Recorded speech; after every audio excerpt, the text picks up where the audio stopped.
Welcome back everybody. आप सभी कैसे हैं? आज के इस वीडियो में मैं आपसे बात करने वाला हूं बीएफ स्किनर के थ्योरी से संबंधित 10 मल्टीपल चॉइस क्वेश्चंस के बारे में।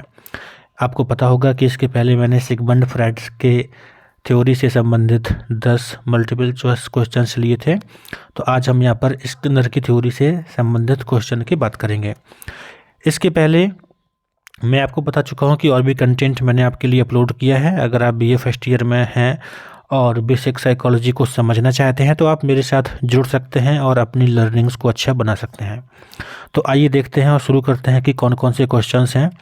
अगर आप इस पीडीएफ को प्राप्त करना चाहते हैं तो पीडीएफ आपको टेलीग्राम पर मिल जाएगी और लिंक मैंने डिस्क्रिप्शन बॉक्स में दे रखा है। अब हम यहाँ पर देखेंगे जो क्वेश्चंस हैं वो हिंदी और इंग्लिश दोनों भाषा में हैं। आप अपनी सुविधा के हिसाब से देख सकते हैं। So the first question that is on screen, what is BF Skinner famous for. बताना है कि बीएफ स्किनर किस लिए प्रसिद्ध हैं। तो बीएफ स्किनर की जो थ्योरी है वो व्यवहारवाद को लेकर है। तो इसका जो करेक्ट आंसर है that is the option B, behaviourism. यानी व्यवहारवाद किसने दिया था? ये बीएफ स्किनर से संबंधित है। तो इसका करेक्ट आंसर क्या है? B. Humanistic psychology, gestalt psychology, psycho analysis, ये सब अलग चीज़ें हैं। जैसे मैं साइको एनालिसिस की बात करूं तो ये आपके psycho dynamic theory Sigmund Freud की थ्योरी से आता है। तो ये इसके जो उत्तर बनेगा उसके लिए सिगमंड फ्राइड है। और यहाँ पे जो ह्यूमनिस्टिक साइकोलॉजी है, जो मानवतावादी मनोविज्ञान है, ये आपका अलग कॉन्सेप्ट है जिसमें हम ये बात करते हैं कि जो ह्यूमन होता है वो अपने आप में ही बेहतर होता है, अपने आप से चीज़ों को अच्छे से करना चाहता है। तो इसमें कार्ल रोजर्स, अब्राहम मैस्लो का नाम आता है। अगर हम गेस्टाल्ट साइकोलॉजी की बात करें तो ये अलग चीज़ है जिसमें कर्ट एंड कुफ्का का नाम आता है। तो बेसिकली इस क्वेश्चन में जो पूछा था बीएफ स्किनर किस लिए प्रसिद्ध हैं, तो BF Skinner is famous for behaviourism. BF Skinner व्यवहारवाद के लिए प्रसिद्ध हैं। अगला क्वेश्चन देखते हैं जिसमें कहा गया है परिणामों द्वारा सीखने की प्रक्रिया का वर्णन करने के लिए स्किनर ने किस शब्द का प्रयोग किया। Which term did Skinner use to describe the process of learning by consequence. अच्छा, एक बात सोचिए, क्या हम परिणामों से सीखते हैं कि नहीं सीखते हैं? आप सोचकर बताइए।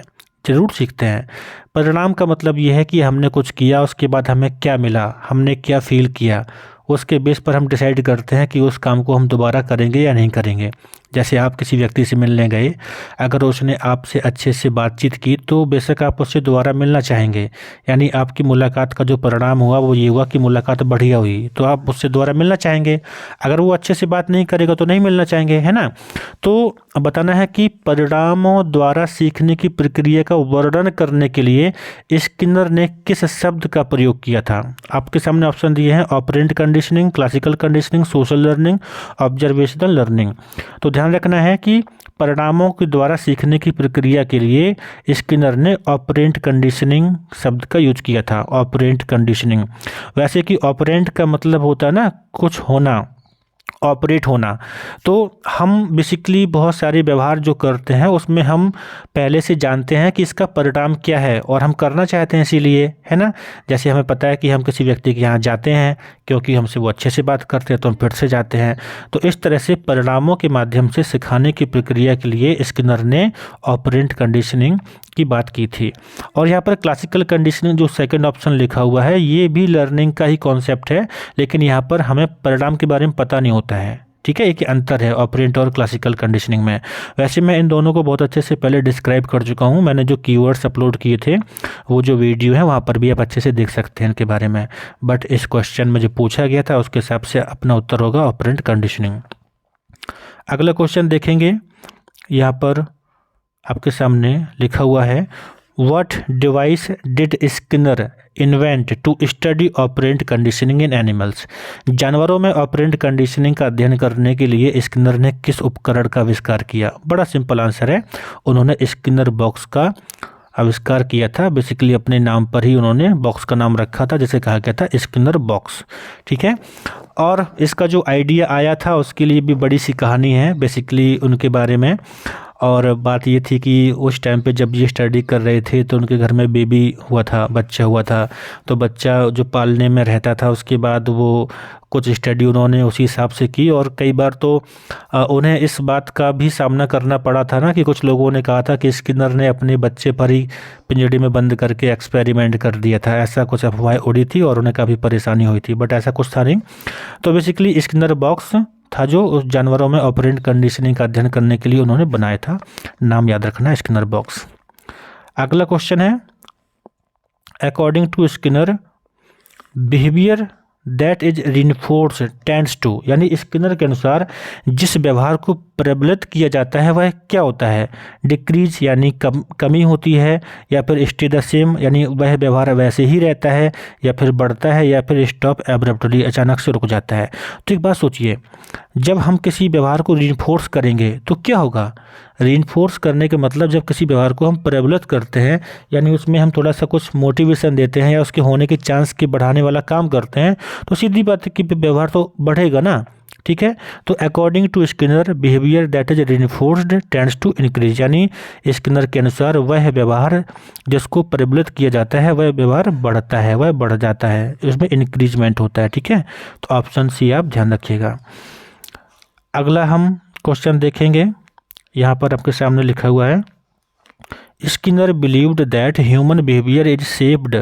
स्किनर मानते हैं कि जो मानव का व्यवहार है वह आकार लेता है या फिर वह शेप्ड किया जाता है किसके द्वारा? इननेट इंस्टिंक्ट यानी जन्मजात प्रवृत्तियों के द्वारा, जेनेटिक प्रीडिस्पोजिशंस यानी आनुवंशिक प्रवृत्तियों के द्वारा, या फिर एनवायरमेंटल इन्फ्लुएंस द्वारा, पर्यावरणीय प्रभाव के द्वारा, या फिर सोशल नॉर्म के द्वारा।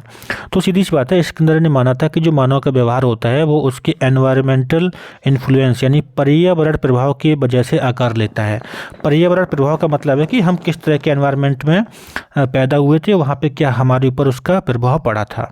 और ये तो सच्चाई बात है ना कि एनवायरमेंट का हमारे ऊपर असर होता है। तो यही इनका व्यवहारवाद है कि इंसान अपने आसपास से सीखता है और उसके हिसाब से उसका पर्सनैलिटी डेवलपमेंट होता है। तो इसका जो करेक्ट आंसर है that is the option C, environmental influence का जो हमारे ऊपर प्रभाव होता है उसके हिसाब से हमारा व्यवहार डेवलप होता है, शेप होता है। यहाँ पर एक शब्द लिखा इननेट इंस्टिंक्ट, ये थोड़ा सा अच्छा एक शब्द है जिसको आप जान लीजिए। हिंदी में कहते हैं इसको जन्मजात प्रवृत्ति। जन्मजात प्रवृत्तियाँ या इननेट इंस्टिंक्ट ये ऐसी प्रवृत्तियाँ होती हैं जो बचपन से आती हैं, मतलब इसे कोई सिखाता नहीं है। जैसे बच्चा जब पैदा होता है तो क्या कोई उसको रोना सिखाता है? क्या कोई उसको दूध पीना सिखाता है ना? नहीं सिखाता ना। क्या हाथ मोड़ना सिखाता है? नहीं सिखाता ना। पैर कैसे चलाना कोई सिखाता है? नहीं सिखाता ना। या फिर जो जानवर के बच्चे होते हैं वो पैदा होते ही खड़े हो जाते हैं, कोई सिखाता है? नहीं सिखाता। तो ये कुछ जन्मजात प्रवृत्तियाँ होती हैं जो कि ऑटोमेटिकली बाई बर्थ आती हैं। जैसे कि आज हम अगर तुलना करें, आप जब नया फ़ोन लेने जाते हैं तो उसमें कुछ एप्लीकेशंस होते हैं जो ऑलरेडी आते हैं और आप उन्हें हटा भी नहीं सकते हैं, है ना। तो कुछ वैसे ही, तो इसको भी आप याद रखिएगा। हम आगे बढ़ेंगे और क्वेश्चन देखेंगे जिसमें कहा गया है, what type of reinforcement involves removing an unpleasant stimulus to increase a behaviour. किस प्रकार के सुदृढ़ीकरण में किसी व्यवहार को बढ़ाने के लिए अप्रिय उत्तेजना को हटाना शामिल है। देखिए, बिहेवियर को इम्प्रूव करने के लिए या फिर बिहेवियर के दोबारा होने की संभावना को बढ़ाने के लिए हम रिइंफोर्समेंट का काम करते हैं, है ना। अगर हम चाहते हैं कोई व्यवहार फिर से हो, हम चाहते हैं कि हमारे बच्चे अच्छे से पढ़ाई करें, तो हम क्या करते हैं? उन्हें रिइंफोर्स करते हैं।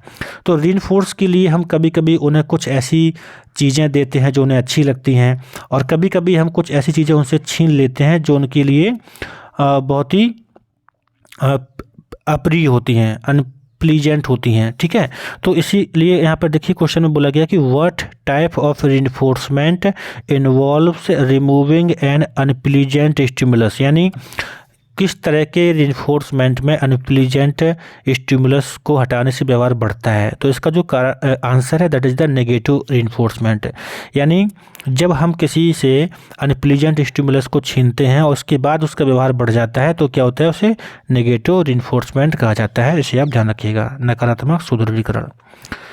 इसके बाद क्या होता है? Skinner urged that language and verbal behaviour are learned through. Skinner ने तर्क दिया कि भाषा और मौखिक व्यवहार किसके माध्यम से सीखे जाते हैं? Cognitive development, genetic predisposition, observational learning and reinforcement and shaping. हमें ध्यान देना है कि स्किनर के अनुसार, या स्किनर ने जो बताया था कि जो मौखिक व्यवहार है या जो भाषा है वो बेसिकली सीखी जाती है रीइंफोर्समेंट एंड शेपिंग के माध्यम से। ठीक है, हम जहाँ पे रहते हैं वहाँ पे हम चीज़ों को वैसे ही सीखते चले जाते हैं। तो यहाँ पर जस्ट एक मिनट रुकिएगा। हाँ, तो हम यहाँ पर देखते हैं कि इस क्वेश्चन में जो पूछा था कि भाषा और मौखिक व्यवहार किसके माध्यम से सीखे जाते हैं? सुदृढ़ीकरण और आकार देना, रीइंफोर्समेंट एंड शेपिंग। ठीक है, तो अगला क्वेश्चन देखेंगे। यहाँ पर अगला क्वेश्चन है, व्यवहार को नियंत्रित करने में स्किनर ने एक प्रमुख कारक के रूप में किस पर जोर दिया है? What did Skinner emphasise as a key factor in controlling behaviour? तो व्यवहार को नियंत्रित करने में स्किनर ने एक प्रमुख कारक के रूप में किस पर जोर दिया है? ऑप्शंस दिए गए हैं आपको, emotions, thoughts, reinforcement and social interaction. तो व्यवहार को कंट्रोल करने में रीइंफोर्समेंट का रोल होता है। इसका जो करेक्ट आंसर है that is the option C, सुदृढ़ीकरण, या इंग्लिश में बोलेंगे रीइंफोर्समेंट। तो रीइंफोर्समेंट के माध्यम से हम व्यवहार को कंट्रोल कर सकते हैं, क्योंकि अगर कोई बच्चा व्यवहार कैसे कर रहा है, हमें लगता है इसके व्यवहार में क्या परिवर्तन लाना, तो रीइंफोर्समेंट, या फिर हम कहें कि हम उसमें पॉजिटिव या नेगेटिव रीइंफोर्समेंट का यूज करके उसके व्यवहार को बदल सकते हैं। ठीक है, तो इसका सी ऑप्शन सही है। अगला क्वेश्चन है जिसमें कहा गया है कि ऑपरेंट कंडीशनिंग में रीइंफोर्सर क्या है? इन ऑपरेंट कंडीशनिंग व्हाट इज रीइंफोर्सर? ठीक है, anything that weakens behaviour, anything that increase behaviour, punishment या न्यूट्रल स्टिमुलस। आपसे मैंने कहा था, पहले बताया था कि ऑपरेंट कंडीशनिंग में क्या होता है कि हम किसी व्यवहार को करते हैं। तो ऑपरेंट कंडीशनिंग में जो रीइंफोर्सर है वो क्या है? रीइंफोर्स करना मतलब किसी व्यवहार के होने के चांस को बढ़ाना। तो रीइंफोर्सर एक ऐसा कोई भी रिवार्ड या कोई सिचुएशन या कोई ऑब्जेक्ट कुछ भी हो सकता है जिसको ऐड करते हैं ताकि कोई भी व्यवहार क्या हो, बढ़े। तो यानी कुछ भी जो व्यवहार को बढ़ाता हो, यानी रीइंफोर्सर कुछ ऐसी चीज़ या कोई इनाम कह लो, कोई बात कह लो, कुछ भी ऐसा हो सकता है जो कि व्यवहार को बढ़ाए। तो anything that increase behaviour is a reinforcer. जैसे अगर कोई बच्चा पढ़ता है, हम उसे कहें वाह बेटे आपने बहुत अच्छे से पढ़ाई की, आपको बहुत अच्छा है, आप बहुत अच्छे से सफल होंगे, तो मेरी ये बात उसको फिर से मोटिवेट कर सकती है दोबारा पढ़ाई करने के लिए। तो मेरी ये बात क्या हुई? रीइंफोर्सर हुई। या मान लीजिए किसी ने अच्छे नंबर अचीव किए, हमने उसको कुछ इनाम दे दिया, तो वो इनाम उसके लिए रीइंफोर्सर हो गया। तो इसीलिए कहेंगे कि रीइंफोर्सर ऐसी कोई भी चीज़ है जो कि व्यवहार को बढ़ाने के चांस बढ़ाता है। ठीक है, तो इस तरह से ध्यान रखिएगा। यहाँ पर लास्ट क्वेश्चन है इसके लिए, जिसमें कहा गया है स्किनर ने तर्क दिया कि स्वतंत्र इच्छा एक भ्रम है और व्यवहार इसके द्वारा निर्धारित होता है। Skinner urged that free will is an illusion and that behaviour is determined by genetic makeup, random chance, environmental factors और इंट्रिंसिक मोटिवेशन। तो ध्यान रखना है कि व्यवहार जो है वो निर्धारित होता है हमारे एनवायरमेंटल फैक्टर्स के बेस पर। सोच के देखो ना कि आपका व्यवहार कैसा है, या फिर आपके दूर के जो रिश्तेदार हैं उनके व्यवहार कैसा है, या दूसरे देशों में, दूसरे कल्चर में जो लोग रहते हैं उनके व्यवहार कैसे हैं। जब आप अच्छे से गौर करेंगे तो पता चलता है कि एनवायरमेंटल फैक्टर्स का रोल होता है।